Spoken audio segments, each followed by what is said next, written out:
Hey, it's Vanessa, and I am excited to show you how to make an easy peasy pressure cooker chicken noodle soup. So I wanted to show you lots of different recipes that you can do with the multi-cooker or the quick cooker here, or just a pressure cooker that you have at home. So a lot of what I'm going to be showing you is going to be able to cross over into all of the different things, okay?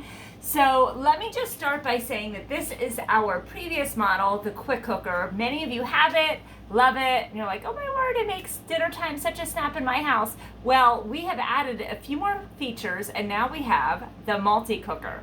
So let me just go over some of the things that it has here. I'm not going to be touching on many of them in this segment because I'm going to be showing you plenty more with lots of different options that you can have and ideas for cooking easy meals in your home, okay?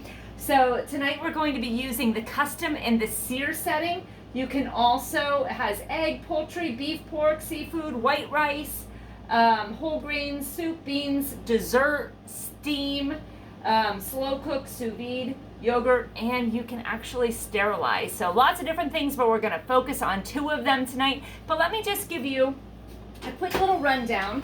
So the first thing that you'll know about the multi-cooker, and I'll come back to the lid in just a second, but you'll see that it is plugged in, it's lit up. There's actually a power button on the back now, right around the corner, so you can leave this plugged in and it won't have like some sort of a surge. We always say to unplug your appliances if you aren't using them. This one actually has that extra safety feature on. I'm just in the habit now of unplugging it, so whatever, okay? So the next thing that you'll notice, it comes with the insertable bowl, okay? I believe it is 8 quarts here. There is a line that says the max. You do not want to fill it up past that because bad things happen, okay? So you absolutely always have to have that bowl in there, or else it could ruin the thing if you're putting your ingredients right into the base of the machine, okay? So you don't want that to happen. Next, we have our lid here. So on the inside of the lid, it has this seal. I'm just gonna give you a little tip here. Always make sure that you take the seal out and wash it. Take it out while it's warm. It pulls out a little bit easier. Won't burn your fingers if you wait, a couple minutes, but it'll be a little bit malleable. And you do want to make sure that you wash it up good, okay? So take it off, let it dry, put it back in. Hand wash the lid, okay? Because you'll get like broth and stuff up here or whatever you're cooking. For tonight's recipe, it's going to be broth, okay? And then up here, I'm gonna mention this in a little bit later. Let me see if you can see that there. There's a little steam icon in here. You want this to be pushed down and you want it to be facing towards you when you're looking at it, okay? Right now it's away from me. And then this is our little red button. This is going to be the indicator of how your steam is accumulating inside there, okay? So that is just a little bit of a background. And again, a lot of this cross-references to other pressure cookers that you might have. So let's just get rolling here, okay? So the first thing that I'm gonna do is just turn this to sear, and I'm gonna press this and get it started. Just kind of hold it in there, and it's gonna start preheating. I'm gonna put the oil in just a sec, but let me tell you a little trick. So if you were trying to cut down some time in your cooking, not really by searing, but if you're going to be pressure cooking something, you can sear first because it's gonna get the inside a little bit warmer and it's gonna lessen the time. Increase the heat, lessen the time, that's right, okay? So that'll give you just a quick idea on that. I've got about 2 teaspoons of oil measured out here.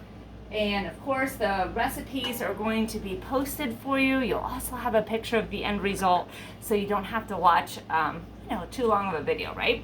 So we're just gonna let this run. So what are some of the things that you would use the sear setting for? So if you're going to sear a roast before you cook it, this is a fantastic way. You can also use that for your bacon, or today we're going to use it for chicken thighs or any kind of meat that you want to kind of sear. But I'm just going to give you a little bit of a tip here. There have been times when it's been super duper crusty inside that thing, and I'm like, how in the world am I going to wash it?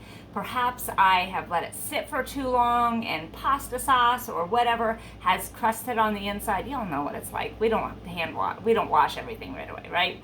So you can actually put your water inside there, plug it in, put a little bit of dish soap on, and set it to the sear setting, and it's gonna release all of that yuckiness. It makes it way easier to clean. So I love, love, love that. So I love the sear setting because this is a great way, if your kitchen is down, that you can have a way to cook. So maybe you're doing a kitchen remodel, maybe you just got done with one, you're like, oh my word, I could have used that thing while I was, cooking in my laundry room or wherever I was at. So you want to use your sear setting for that. Love, love, love. It's very convenient, okay? So I don't use it a lot, but when I do, it is super handy dandy. So I'm just gonna heating up this oil, and I've got a couple, four chicken thighs here. So just gonna put them right in there, and you'll hear it sizzling. I apologize, I can't have this right next to the camera because I don't have any outlets. So you have to kind of work with what you've got here. Okay, so we're just gonna do this. If you'd like, you can season them with salt and pepper right now. I'm actually going to do that. And guys, what I like to do is, and perhaps you do this too, when I buy my chicken in bulk or any of my meat in bulk, I always separate it down into portion sizes before I freeze it. That way it's real convenient for when you pull it out. It's going to thaw faster.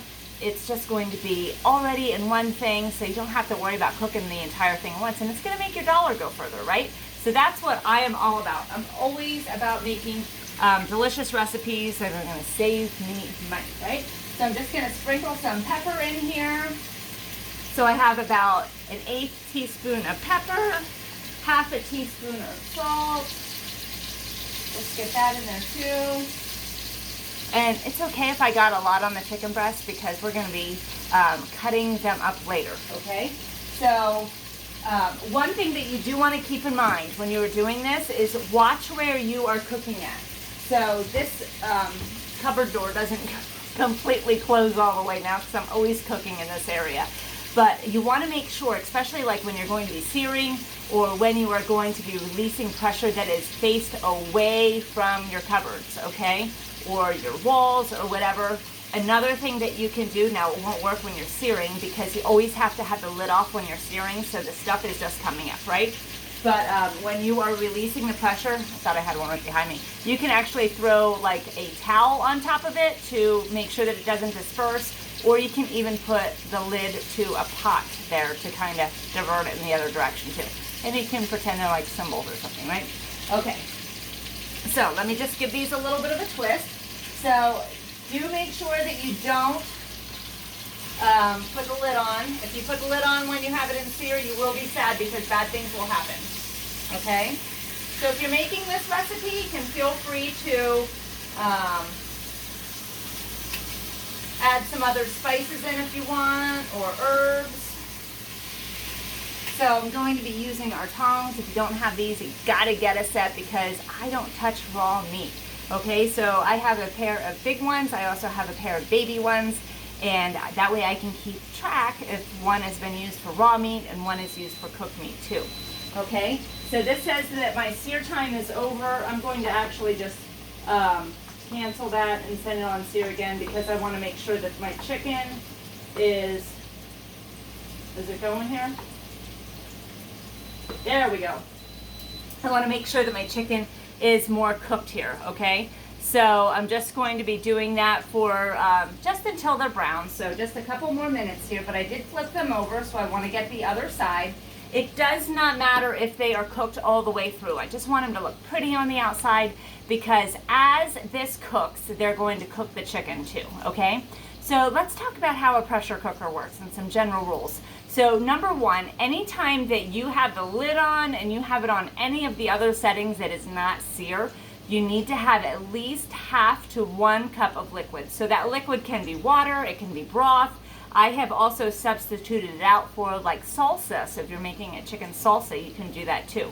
But you absolutely have to have that because that is what is going to make the pressure that is going to cook your food, okay? And you need to have liquid for that. It's like all chemistry. So if you paid attention in chemistry class, you have more answers than what I do, okay? But that is how it's going to work there. So we also have a fun setting that I hope to be able to share with you. It's sous vide, and that is actually cooking with like a water bath. So we have some of our reusable bags now that you can put your meat in, and it's slow and slow. It's going to be bringing your meat temperature all the way up, and it's going to be like super delicious. I have not made it yet, but I have heard raving reviews, so I hope to be able to show you that. So I'm just browning this just a teensy bit more, and like I said, it doesn't have to be finished.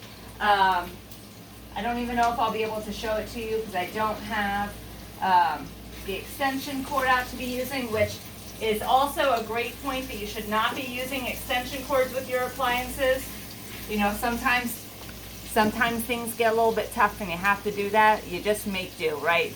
But it does take away from some of the power if you are using an extension cord, okay? So while this is just about finishing here, I see that some of it is still pink. That's totally fine, not gonna be a problem. It's very pink on the inside. But meanwhile, we're going to be getting the other ingredients ready to throw in. So this recipe is like so easy. You can get these items ready the day before. So if you know that your schedule is going to be crazy, cut them all up, have them inside your fridge, and then you can just pop everything in. Very, very minimal prep work, and you'll be like, oh my word, a hot dinner on a crazy night. And P.S., while we're talking about that, pressure cookers cook your food about 70% faster than other methods. So because you're cooking it faster, the nutrients stay in more, and it's going to be healthier, faster, and you're going to be happier, right? So what I'm going to do while this is finishing, I've got some celery here and some carrots. And you know, perhaps you like some other things in your chicken noodle soup, maybe like onions, like I said, some different herbs, spices, fun things like that. Just gonna pour those all in here. And now we're gonna put in about 6 cups of chicken broth. So this is about 4 right here. So we're just gonna pour this in. I'm just gonna let it sear while it's doing this. It's not hurting anything. And you'll hear the sizzling has just stopped. So we're just gonna put that right inside there. And I've got 2 other cups measured out. So if you don't meal plan, I highly suggest that you do. I like to pick ingredients or recipes that all share ingredients. It's super easy because like right here I've got 4 cups. And I only needed 2. So the extra 2 cups that I have already factored into a different recipe that I'm going to be using for this week. So I'm going to be saving money, right? So make sure that you're doing that. It's going to make things a lot easier for you. So let me just double check here. So I needed to add the carrot, celery, and the broth. And here what I'm going to do, I'm going to cancel out of the sear setting. So you just press this X button, and now I'm going to pull it on. Okay, so when I put the lid on, it kind of fits on a little crazy. You put it on kind of diagonally, and then it squeezes into place. And then what we're going to do is just go back to the custom setting. So the custom setting is blinking right on top, and you just access everything right through this dial. So once I press that, now we get to change the time setting. So this is just going to be cooking for 10 minutes. Super duper quick, okay? So just dial this down to 10. Now our next line is the pressure. I always cook at high pressure, but there are some recipes that call for lower pressure. Just keep an eye on that. If you are a Pinterest cook, find recipes from other places. Just pay attention to whatever pressure it's going to be because you can adjust that too, okay? And it also has the delay, so if you want to delay start, and keep warm setting. The keep warm is fantastic because if you are not going to be home when it is finished, it's automatically going to go to the keep warm setting, and then you don't have to worry about your food overcooking, getting cold, any of that nasty stuff, because we're all about making it useful, right? And not wasting money. So that all looks good to go. So I'm just gonna hold this in here, and now it's on run. So the preheating setting is going on right now. It's also going to keep track of how our pressure is building up inside there. Once it comes to full pressure, then it's going to start the countdown for the 10 minutes. So always factor in that you're going to need a little bit extra time for it to come to pressure, okay? And we can also watch the progress here on the little red thing on the back. Okay, so when it is done, it's actually going to start a countdown the other way of how long it's been on the keep warm setting. So you want it to naturally release for about 10 minutes.